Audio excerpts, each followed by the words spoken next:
అందరికీ తెలుసు, చాలా వరకు తెలుసు నేను, కానీ కొత్తగా ఉన్న వాళ్ళకి తెలియదు కాబట్టి పరిచయం చేసుకోవాలనుకుంటున్నాను. నా పేరు ఎస్తర్ హిమబిందు సామ్యూల్.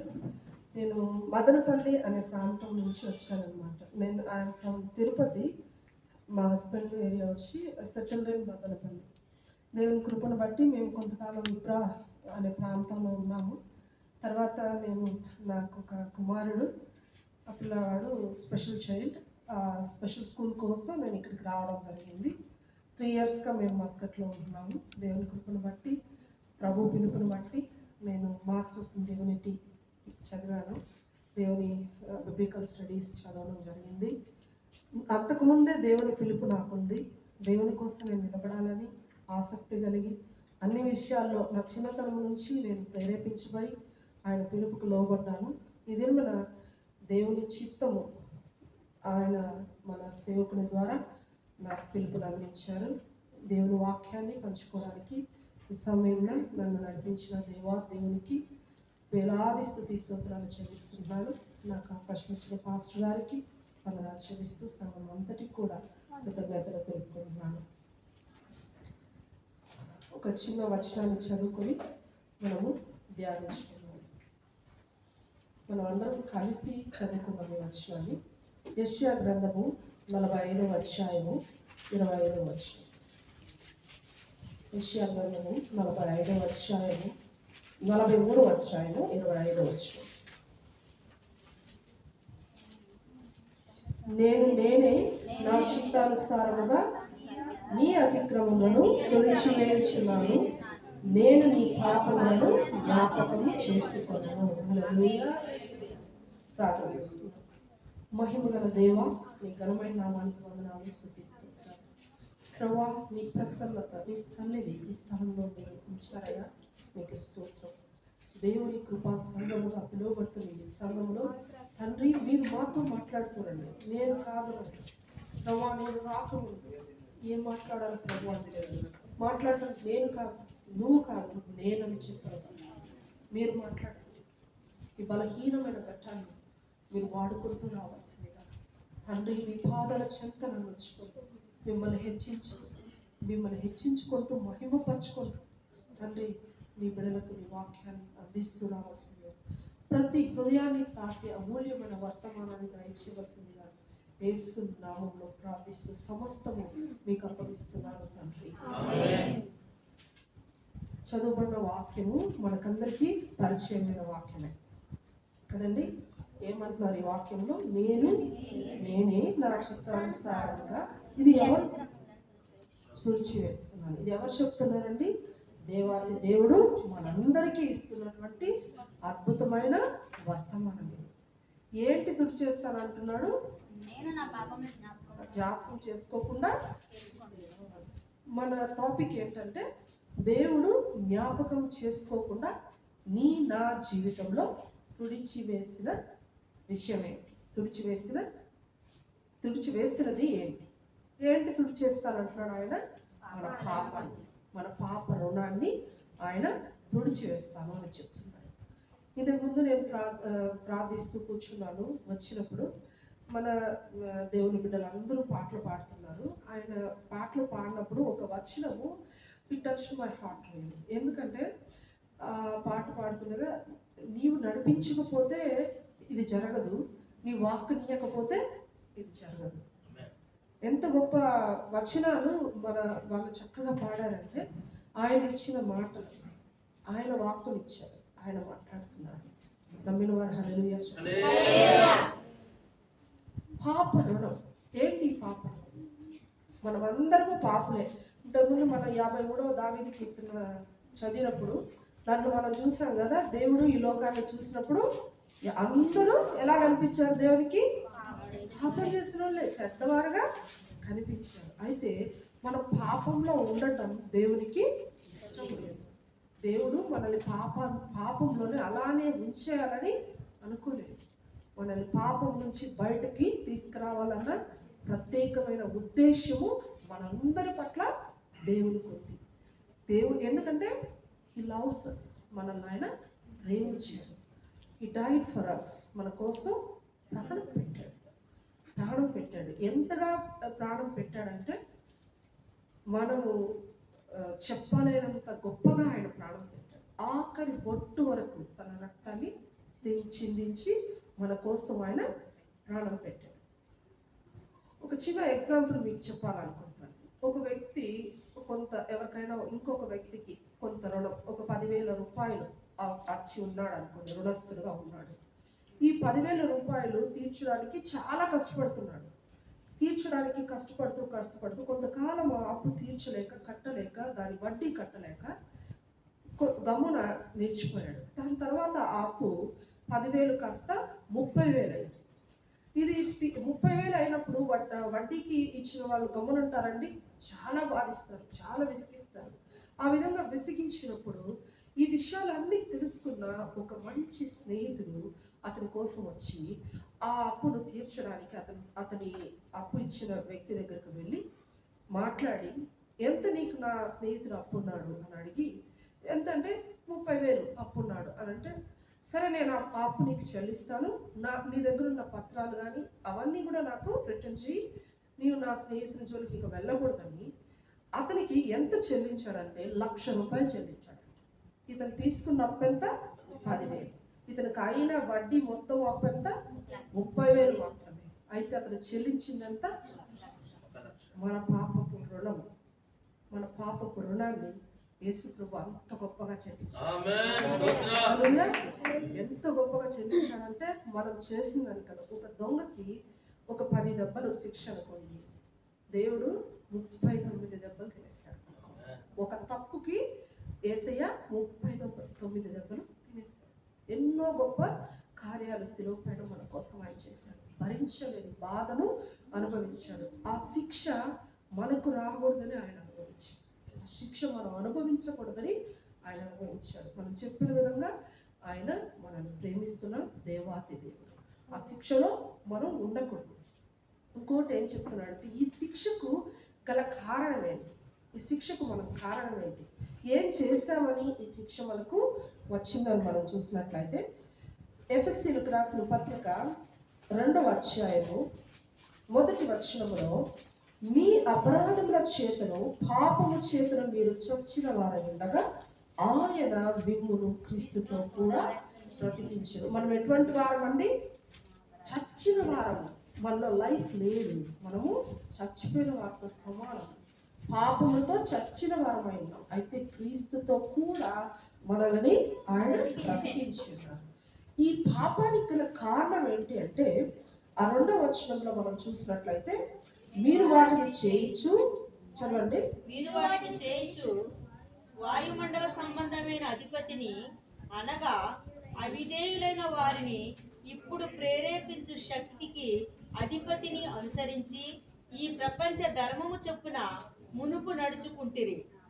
3వ వచనం కూడా చదవండి. వారితో కలిసి మనమందరమును శరీరము యొక్కయు మనస్సు యొక్కయు కోరికలను నెరవేర్చుకునుచు మన శరీరాశలను అనుసరించి మునుపు ప్రవర్తించుచు కడమవారి వలనే స్వభావ సిద్ధముగా దైవోగ్రతకు పాత్రులమై ఉంటిమి. మన పరిస్థితి ఏంటి? యేసు ప్రభు మనల్ని బ్రతికించక ముందు చచ్చిన వారుగా ఉన్నామన్నాడే, ఆ చచ్చిన వారుగా ఉన్న పరిస్థితి ఏంటని మనం చూస్తే, అపవాది చేత ప్రేరేపించబడిన వారముగా ఉంటున్నాం అన్నమాట. అపవాది చేత ప్రేరేపించబడి ప్రపంచ ధర్మం, ఈ లోక ఆశల ప్రకారం, ఈ లోకంలో జరిగే విధానాలను అనుసరిస్తూ మనము పాపం చేసిన వారుగా ఉంటున్నాం. అంతేకాకుండా మన మనస్సును కంట్రోల్ చేసుకోలేని, మన శరీరేచ్ఛలను కంట్రోల్ చేసుకోలేని, మన కోరికలను మన ఇష్టానుసారంగా తీర్చుకోవాలన్న ఆశతో తప్పిదములు చేసిన వారమై ఉంటున్నాం. పాపం ఎందుకు జరుగుతుంది? దురాశ గర్భము ధరించి పాపమును కనగా పాపము పరిపక్వమై మరణమును తీసుకొచ్చింది కదా, మనకు వాక్యము చెప్తుంది ఆ మాటలు. కాబట్టి దురాశతో మనము పాపం చేస్తాం. మనకి ఇది దేవుడిచ్చిన తర్వాత మనం సంతృప్తి చెందక ఏదో కావాలి. హవ్వ ఆదాములకు అన్ని దేవుడిచ్చాడు, అయితే వాళ్ళకి ఇంకా ఏదో కావాలి. ఈ ఏదో కావాలన్న ఒక్క ఆలోచనతో దేవుని ఆజ్ఞను అతిక్రమించడం జరిగింది. ఇది మనకు చాలా సింపుల్గా అనిపించచ్చు, కానీ ఇది భయంకరమైన పాపముగా పరిగణించబడింది. దేవుడు ఈ పాపంలో మనల్ని విడిచిపెట్టాలా అనుకోలేదు. ఎందుకంటే ఆయన ఉగ్రత మన మీదకి వస్తుంది. పాపం చేసిన వాడికి చివరి వచనంలో మనం చూసినట్లయితే స్వభావ సిద్ధంగా దైవోగ్రతకు పాత్రులమై ఉన్నామంట. మనము దైవోగ్రతకు పాత్రులమై ఉన్నాం. ఈ పాప రుణం మనకేం తీసుకొచ్చింది? ఆయన ఉగ్రతను తీసుకొచ్చింది. ఈ ఉగ్రత మన మీదకి రావడం దేవునికి ఇష్టం లేక మన కోసం ఆ ఉగ్రతను యేసు ప్రభుల వారు ఆయన మీద వేసుకుని మనకు ఆ ఉగ్రత నుంచి విడుదల దయచేశారు. హల్లెలూయా! ఇంత గొప్ప దేవుణ్ణి మనం కలిగి ఉన్నాము. అయితే ఎవరైతే క్రీస్తు నందు ఉన్నట్లయితే వారికి ఆ శిక్షా విధి లేదని వాక్యం సెలవిస్తుంది. రోమీయులకు రాసిన పత్రిక చూడడం అవసరం లేదు, 8వ అధ్యాయం 1వ వచనంలోనే ఆ మాట ఉంది. కాబట్టి క్రీస్తు నందున్న వారికి ఏ శిక్షా విధి లేదు. మనకెవ్వరికి కూడా ఆ శిక్షా విధి లేదని వాక్యం సెలవిస్తుంది. మనం ఏం చేయాలి? ఇవన్నీ కూడా యేసు ప్రభులు వారు చేశారు. పాపాన్ని తుడిచిపెడతాను అంటున్నారు. మరి నా పని ఏంటి? మనం ఏం చేయాలి? దీనికి మనం చేయాల్సిన పని ఏంటి? ఈ మనం చెప్పిన విధంగా మన పాపాలకు అధిక రుణం చెల్లించేశాడు యేసయ్య. ఆ అధిక రుణం చెల్లించడము ఎలా ఉంది అని మనం గమనించినట్లయితే, మనము ఆ వ్యక్తి ఇప్పుడు మనకు అప్పిచ్చిన వారు ఎవరైనా సరే, ఇప్పుడు మనం మాట్లాడుకున్న ఇద్దరు వ్యక్తుల విషయంలోనే మొదటి వ్యక్తి, అప్పు తీసుకున్న వ్యక్తి, అప్పు ఇచ్చిన వ్యక్తి ముందర ఎప్పుడైనా అతను కనిపించి డబ్బులు ఇవ్వలేదనుకోండి, అతన్ని చూసి దాంకొని తిరుగుతాడు. ఎందుకంటే నేను కట్టలేకపోయాను, అతను చూస్తానని ఏమన్నా అంటాడేమో అని భయంగా భీతితో ఎక్కడో పోయి దాంకుంటా. అతను కనిపిస్తా ఉంటే ఆ ప్లేస్లో ఉండడు, ఎక్కడికో పారిపోతాడు. అయితే ఎప్పుడైతే ఈ రుణం తీర్చబడిందో ఈ వ్యక్తి కూడా అతన్ని చూసినప్పుడు ఇంతకు ముందు ఏమనేవాడు? ఏమయ్యా నా డబ్బులు ఇవ్వలేదు అని నోటుకు వచ్చినట్టు మాట్లాడేవాడు. ఎన్నో అవమానకరమైన దూషణ మాటలు పలికేవాడేమో. అయితే ఇవన్నీ భరించిన ఆ వ్యక్తిని ఒక్కసారిగా తన స్నేహితుడు అధిక మొత్తం చెల్లించి విడిపించాడు.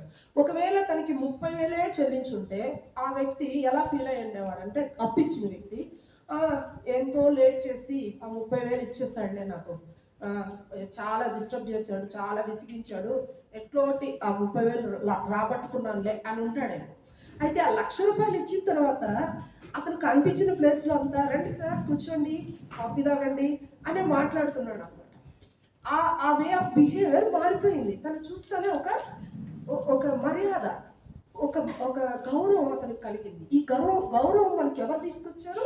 యేసు ప్రభుల వారు అధిక రుణాన్ని చెల్లించి మనకు మన పూర్వపు స్థితి కన్నా గొప్ప స్థితిలోనికి మనల్ని తీసుకుని వచ్చాడు ఆయన. ఎంత గొప్ప ధన్యకరమైన కార్యము యేసు ప్రభుల వారు మనందరూ పట్ల జరిగించి ఉంటున్నాడు. చాలా మంది మనం బ్యాంక్స్లలో కూడా రుణం తీసుకుంటుంటాం. రుణం తీసుకున్నప్పుడు ఒకవేళ సడన్గా ఈరోజు మనము 10వ తారీఖున రుణం పే చేయాలనుకోండి, మనం 10వ తారీఖున పే చేయలేము. అది ఓవర్ డ్యూ కింద వచ్చి 11th వెళ్ళి మనం పే చేస్తున్నాం అనుకోండి. మనం వెళ్ళే టైంకి మీరు పే చేయాల్సిన అవసరం లేదండి, ఆల్రెడీ సంబడి పేడ్, అది కూడా మీరు ఇంకా ఎన్ని మంత్స్ కట్టాలో అవన్నీ కూడా పే చేసేసామంటే మనం ఎలా ఫీల్ అవుతాం? చాలా సంతోషంగా ఫీల్ అవుతాం కదా. చాలా సంతోషం వేస్తుంది మనకు. మనం తీర్చాల్సిన అవసరం లేదు. అంతేకాకుండా ఎవరైనా మా అప్పు ఎందుకు తీర్చారు, నేను ఒప్పుకోను, నేను మళ్ళీ ఆ అప్పు కడతాను, నేను ఇంకా కడతానని ఎవరైనా అంటారా? అలా అంటే వాళ్ళని ఏమంటారు? ఇంతకుముందు మనం వాక్యంలో చదువుకున్నట్టు బుద్ధిహీనులుగా మనం వాళ్ళని పిలుస్తాం, అంతే కదా. వాళ్ళు బుద్ధిహీనులు, మాకు అక్కర్లేదు, మేము తీర్చలేదు, మేము తీర్చుకుంటాము, ఎవరో తీర్చింది మాకు అక్కర్లేదు. ఆల్రెడీ మీరు తీర్చాల్సిన అవసరం బ్యాంక్ ఒప్పుకోదండి అని చెప్పినా కూడా మేమే తీరుస్తామని అంటే అది కరెక్ట్ అయిన విషయం కాదు. దేవుడు కూడా మనకు అదే ఈరోజు మాట్లాడుతున్నాడు.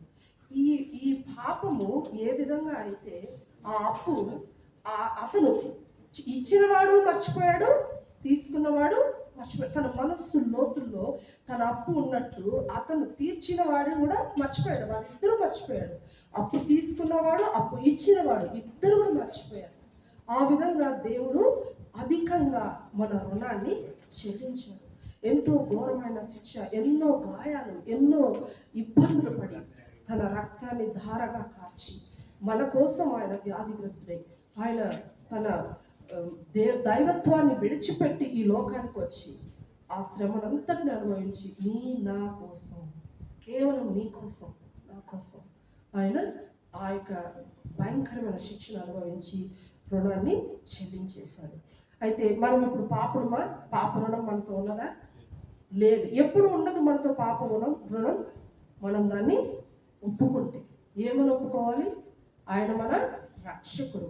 ఈ దేవుడు ఈ కార్యము చేశాడు మన పట్ల, మన రుణాన్ని తీర్చేశాడు. పాపం మన మీద లేదు. ఇది ఓన్లీ త్రూ క్రైస్ట్, యేసు ప్రభు ద్వారానే సాధ్యం. ఎందుకంటే మనం యోబు గ్రంథంలో కూడా ఒక మాట అంటాం. యోబు గ్రంథంలో యోబు గారు అంటాడు, పాపరహితునిలో నుంచి పాపరహితుడు పుట్టిన ఎంత మేలు అంటాడు. అంటే పాపం ఉన్న వారిలో నుంచి పాపం లేనివాడే ఇది చేయగలడు. ఆల్రెడీ అప్పులు ఉండేవాడు ఈ అప్పు తీర్చగలడా? మీరు చెప్పండి. అప్పులు లేని వాళ్ళే అప్పులు తీర్చడానికి ముందుకు రాగలరు. దేవుడు, మన దేవాది దేవుడు సర్వ సమృద్ధి గలవాడు, సార్వభౌముడు. ఈ లోకము సర్వము ఆయన చేతుల్లో ఉంది, ఆయన కంట్రోల్లో ఉంది. ఆయన ఏమైనా చేయగలడు. మనం ఎంతసేపు దేవుడిని స్తుతించాం. ఆ రీతిగా ఆయన మన అప్పును అంతటినీ తీర్చేశాడు. మన పాపం అనే రుణాన్ని మొత్తము యేసు రక్తంలో కడగబడింది, మొత్తము తీర్చబడింది, అధికంగా పే చేయబడింది. అయితే నీవు నేను అది నమ్మి ఆయన రక్షణ కింద మనం ఉంటే మనకే శిక్షా విధి లేదు. ఒకవేళ మనం ఆయన రక్షణ కింద లేకపోతే తద్వారా పాపం వల్ల వచ్చే కాన్సిక్వెన్సెస్, ఫలితాలు మనం అనుభవిస్తాం. మనం వ్యాధి బాధలు, కొన్ని మరణానికి దారి తీసే వ్యాధి బాధలు, మరణము, ఇలాంటివన్నీ కూడా దేవుడు అనుమతించడు. మన చెడుతనము అనుమతిస్తుంది. అయితే పాస్టర్ గారు చెప్పినట్టు ఇంతకుముందు శోధన కలిగినప్పుడు దేవుని బిడ్డలకు శోధన తప్పించేదానికి దేవుని శక్తి పరిపూర్ణమవుతుంది. దేవుల్లో లేని వారికి, క్రీస్తునందు లేని వారికి ఆ శక్తి ఉండదు. క్రీస్తునందు ఉన్నవారికి మాత్రమే శోధనలు సహించగలం, అనారోగ్యాన్ని సహించగలం, బలహీనతలు సహించగలం.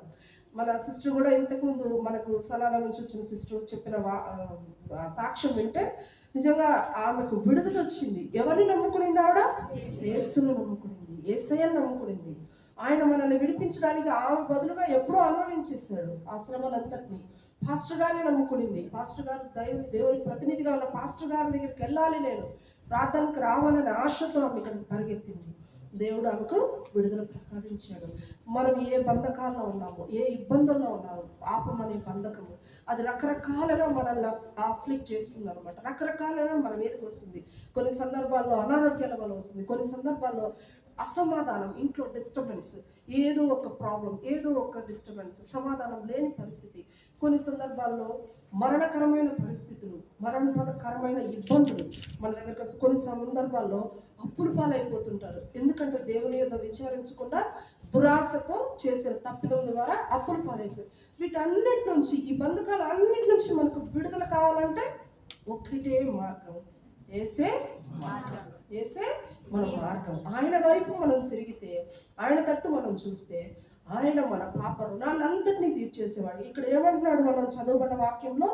నేను మీ అతిక్రమములను జ్ఞాపకము చేసుకోకుండా తుడిచివేస్తాను.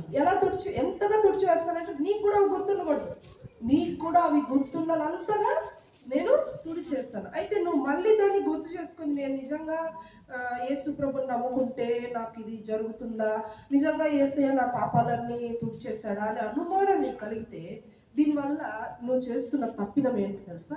దేవుని కార్యాన్ని నువ్వు అవమానపరుస్తున్నావు. దేవుని కార్యాన్ని అవమానపరిచే వారంగా మనం ఉండకూడదు. ఆయన చేశాడని మనం నమ్మాలి, ఖచ్చితంగా నమ్మాలి. ఆయన చెప్పింది ఖచ్చితంగా చేశాడు. ఆయన మాట తప్పని దేవుడు మన ఆయన చెప్పింది ఖచ్చితంగా నెరవేర్చే దేవుడు.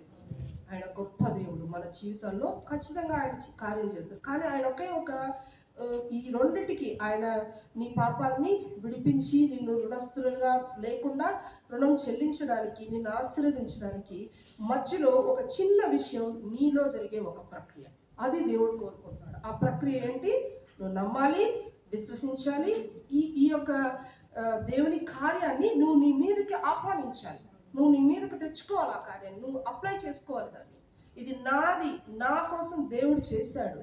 మన పిల్లల విషయంలో కూడా, మనం చిన్న పిల్లవాడికి మనం ఏదైనా కొనిపెట్టి స్కూల్కి పంపించాం, ఒక పెన్సిల్ కొత్తదే కొనిచ్చామనుకోండి, వాడు ఏమంటాడు? ఎవరైనా తీసుకున్నాడు, నా పెన్సిల్ తీసుకున్నాడు, నా పెన్సిల్. ఒక చిన్న పెన్సిల్కి అది నాది అనే పొసెసివ్నెస్ ఉంటుంది ఆ బిడ్డకి. మరి మానవ స్వభావము చాలా పొసెసివ్ నేచర్ మానవుది, నాది నాది నాది అనుకునే రకం. అయితే ఇది నాకు కావాలి. ఎంతమందికి ఈ రుణం తీర్చబడాలని ఆశ ఉందో వారందరూ కూడా దేవుని రుణం తీర్చాడని నమ్మిన వారుగా ఉండాలి. మనం నమ్మితే మన రుణాలు తీర్చబడతాయి. దేవుని రాజ్యంలో మనకు స్థానం ఉంటుంది. మనము ఈ వాక్యంలో చదివినట్లు వీటన్నిటికీ మనకి ఏమైనా క్వాలిఫికేషన్ కావాలా?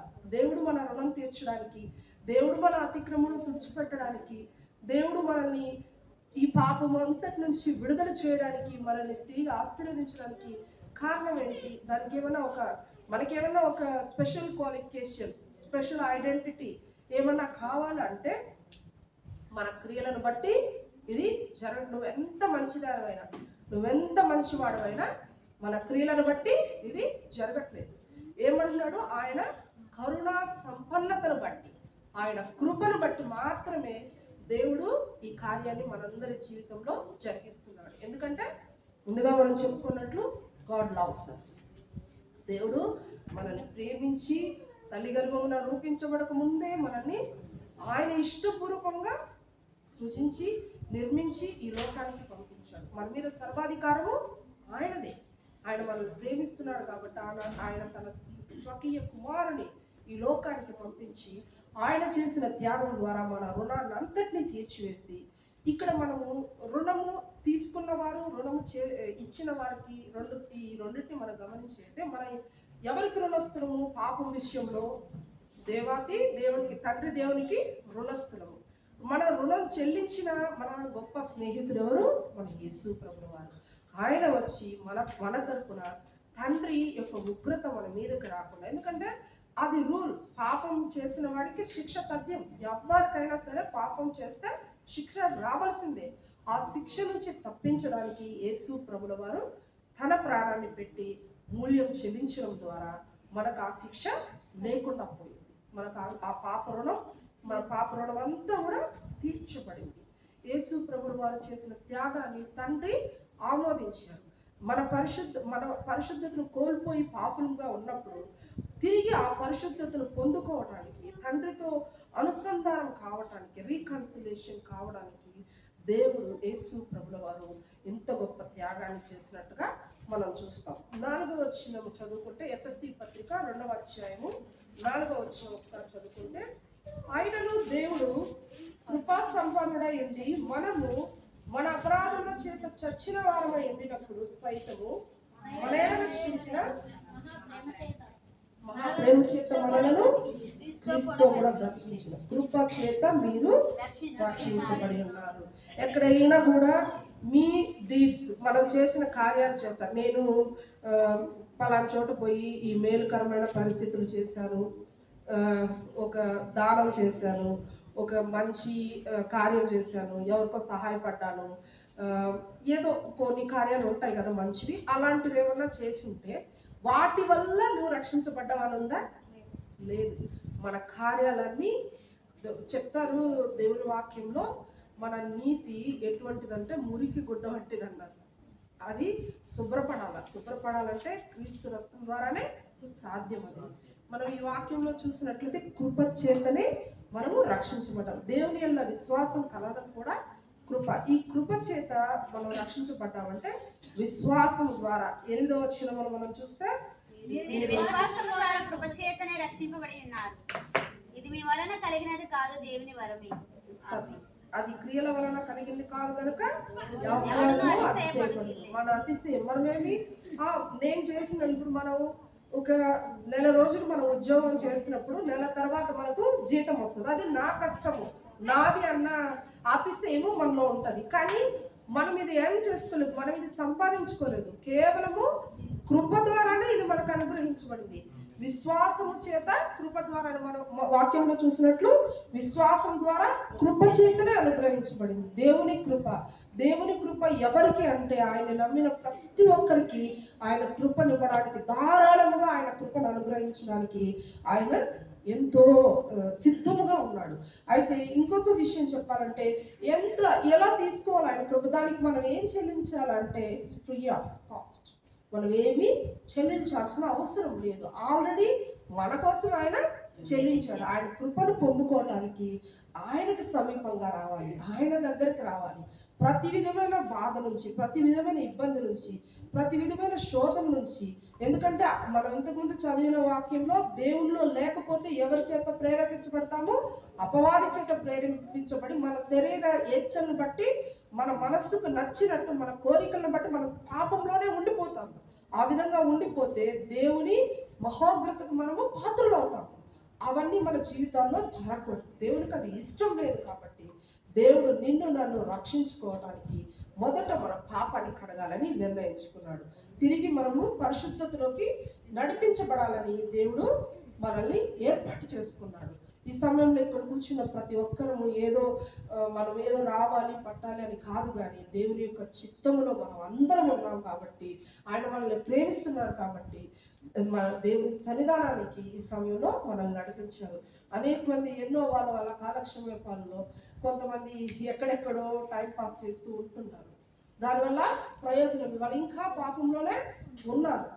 కానీ దేవుని యొద్దకు వచ్చినప్పుడు ఆయన అంటున్నాడు కదా, మీరు నా యొద్దకు రండి, నేను యాకోబు పత్రికలో కూడా మీరు నా తట్టు తిరిగితే నేను మీ తట్టు తిరుగుతాను.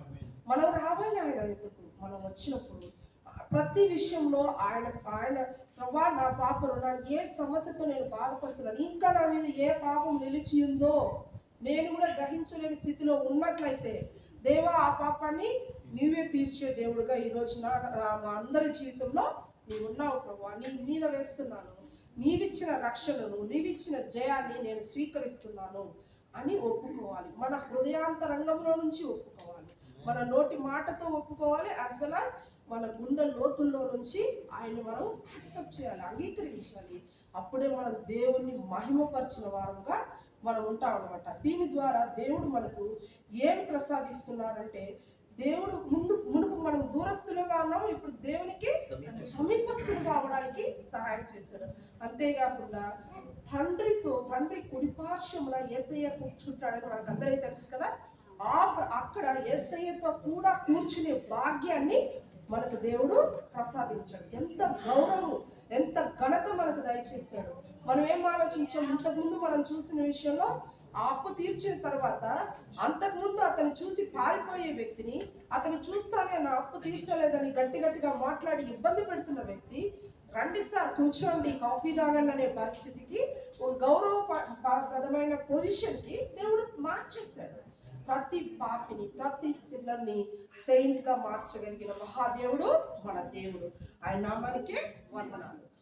ఈ విధమైనటువంటి గొప్ప కార్యాలు ప్రభు మన జీవితంలో చేయలాగున, ప్రభు చేసిన ప్రతి కార్యాన్ని మనము అంగీకరించి దాన్ని పొందుకోలాగున పరిశుద్ధాత్మ దేవుడు మనందరికీ సహాయం చేసి, మన రుణాన్నంతటినీ తీర్చి, మనల్ని విముక్తులు చేసి, ఇంకెప్పటికీ ఎవరికి కూడా ఆ రుణం జ్ఞాపకం ఉండకుండా చేయలాగిన పరిశుద్ధాత్మ దేవుడు మనందరినీ నడిపించి, ఆయన కృప చొప్పున మనందరికీ తోడై ఉండి కాపాడును గాక.